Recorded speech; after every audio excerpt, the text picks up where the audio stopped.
I will never, ever countenance is that we drafted the lowest income level of America and the highest income level found a doctor that would say that they had a bone spur. That is wrong. That is wrong. Today, Michael Cohen will tell lawmakers that Donald Trump offered to help him handle the bad press surrounding his medical deferment from the Vietnam draft. He wanted Cohen to take care of it. He quotes his former boss as saying, "You think I'm stupid? I wasn't going to Vietnam."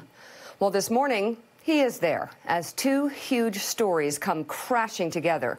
In just a few minutes, the American president will shake hands with Kim Jong-un as his former fixer spills secrets on Capitol Hill. Meanwhile, the House just blocked the president's emergency declaration for a border wall. Now it's in the Senate's hands.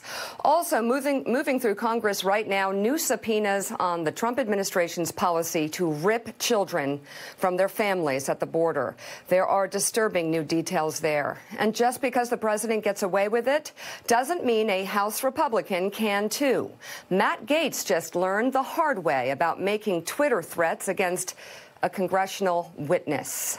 Welcome to Morning Joe. This is an incredibly busy Wednesday morning, February 27th. Joe's mom is in hospice, so he's with his family this morning. We hope he's going to be back tomorrow.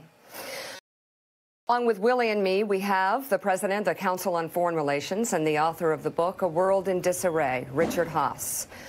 Good morning for Richard, as the president is moments away from his second meeting with Kim Jong-un, so Richard will be talking about that. Donny Deutsch is with us. He will set the stage for us for Cohen's big testimony today. NBC News national political reporter Heidi Przybyla is with us, who has new reporting this morning on that very testimony. Racist, con man, cheat. These are the words Donald Trump's former lawyer, Michael Cohen, will use to describe the president before the House Oversight Committee this morning. A draft of Cohen's opening statement obtained by NBC News includes allegations that the president had advanced knowledge about hacked Democratic emails, that Donald Trump Jr. alerted his father about what Cohen believes was the June 2016 Trump Tower meeting with Russians offering dirt on Hillary Clinton. Cohen also claims Trump indirectly encouraged him to lie about seeking a real estate deal in Moscow, and will provide a check allegedly signed by the president in August of 2017 that Cohen says was a reimbursement for paying off porn star Stormy Daniels, along with claiming that Trump exhibited what Cohen calls racist attitudes and that the president mistreated his staff members, abused his charitable foundation, and lied to his family, all in pursuit of personal enrichment or pleasure. Yesterday, Cohen spent about 10.5 hours behind closed doors with the Senate Intelligence Committee and made this brief comment. I really appreciate the opportunity that was given to me to clear the record and to tell the truth. And I look forward to tomorrow, to being able to, in my voice, to American people, my story, and I'm going to let the American people decide exactly who's telling the truth.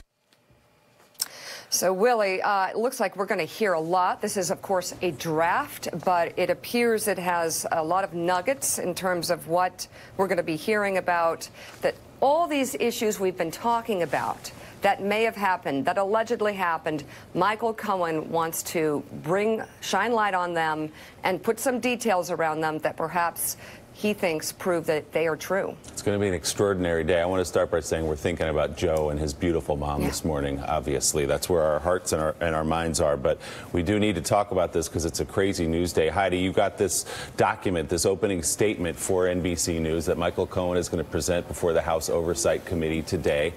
It'll be an interesting tableau because we'll have Democrats getting at the facts here, and I suspect many of the Republicans will be seeking to undermine the credibility of Michael Cohen because, let's remind our viewers, he is going to go to jail for 3 years. He's going to prison for 3 years, in part for lying to Congress. So he will come with him some documentary evidence, reportedly, that he's going to bring one of the checks that the President of the United States cut to pay off Stormy Daniels, to silence women and silence some of these stories. What else do you expect to see over the course of some 10 hours today? And notable, Willie, that at the beginning of that testimony, Michael Cohen fully acknowledges that he faces those credibility issues, and that is why he's bringing the receipts. He's bringing that check. He's also bringing, according to the opening statement, financial statements from Deutsche Bank. And so he is going to have actual proof of some of these allegations that he makes. Beyond what is in the opening statement, which you covered nicely in the opening about the knowledge of Roger Stone's correspondence with Julian Assange, about Donald Trump directing the Trump Tower deal when he talked 6 times over the course of the with Michael Cohen about it. But beyond that, Willie, based on my reporting, Democrats want a lot more, and they want to delve deep into this issue of money laundering, not just with Russia, but with other potential foreign countries. I'm told, for instance, there was a story that maybe didn't get a lot of attention last year in February about a Trump Tower in Moscow, Panama, where the South Americans were essentially trying to kick out Trump officials, Trump business officials, and they saw them going into a room with documents, and they heard a shredder going. Why is that important? Because Democrats, Willie, are going to dig into this whole notion of how the Trump organization operates with these shell companies, which are supposed to be investment, and which a lot of these individuals in these foreign countries think are going to be investment, but actually turn out to be shell companies potentially used for money laundering. So it's going to go deep into Russia, even though the chairman said that is going to be off limits. Their members, individual members, have their own agenda here, Willie, and it's going to be up to Cohen and his lawyers to decide how far he goes. Heidi mentioned WikiLeaks. In one section of the draft statement NBC News has secured, Cohen alleges that Donald Trump was, quote, a presidential candidate who knew that Roger Stone was talking with Julian Assange about a WikiLeaks drop of Democratic National Committee emails. Cohen continues, quote, in July of 2016, days before the Democratic convention, I was in Mr. Trump's office when his secretary announced that Roger Stone was on the phone. Mr. Trump put Mr. Stone on speakerphone. Mr. Stone told Mr. Trump that he had just gotten off the phone with Julian Assange, and that Mr. Assange told Mr. Stone that within a couple of days there would be a massive dump of emails that would damage Hillary Clinton's campaign. Mr. Trump responded by stating to the effect of, wouldn't that be great? Both Roger Stone and President Trump have denied having conversations about WikiLeaks and hacked emails. Here is President Trump on day 3 of the Democratic convention after Cohen claims the Stone conversation took place.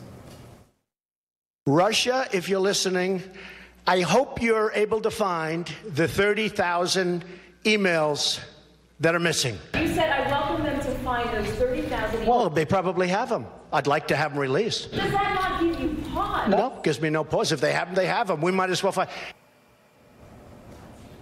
Donny Deutsch, there's going to be a strategy. There has been one. Trump and his allies to try and brand Cohen a liar. I guess in some ways he is. He admits to being one for President Trump. What's he trying to do today? You know, as far as Michael being a liar, you know, the whole strategy of, well, Michael lied to Congress, so we can't believe him about anything. First of all, he was lying on behalf of Donald Trump, not for his own gain. And if you go on that premise, we can't believe anybody who has ever told an untruth about anything, which is absurd. And I think when you see Michael today, and it's interesting, people have not visually seen Michael other than the pre-2 year ago Michael, the kind of bellicose. We haven't seen this. What you're going to see